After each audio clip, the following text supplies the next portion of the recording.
بسم الله الرحمن الرحيم، والصلاة والسلام على سيدنا محمد عليه أفضل الصلاة والسلام. ازيكم يا حلوين؟ عاملين ايه؟ يا رب تكونوا بخير. جايلكم النهاردة بعبايات للستات الممتلئة، خصوصا الممتلئة على شكل مثلث معدول، يعني اللي من ناحية البطن والأرداف مليان شوية. طبعا العبايات دي عبايات بيتي زي ما انتوا شايفينها كده، حلوة ازاي. يا رب تعجبكم. النظام على نظام مغربي شوية أو جزائري شوية، لأن المغرب والجزائر لبسهم متقارب لبعضه. هي طبعا التفصيلات بتبقى مختلفة مع الألوان، بتبقى مختلفة، بس كلها تفصيلات بسيطة وحلوة.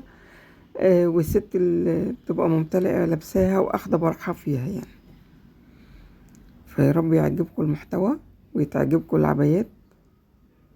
بصوا شكلها حلو ازاي، خصوصا وانت قاعدة في البيت داخل عليك ضيف ولا حاجة، بتبقى لابساها تبقى حشمة وانت لابساها.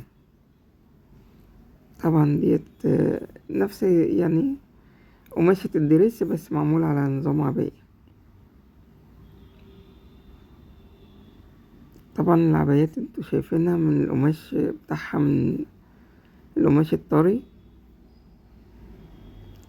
كان جدتي زمان بتلبس أشرب من نفس اللون كده. اللون ده تحفة، أنا بحب اللون ده جدا، زهري ده بعشقه، هو الفوشيا.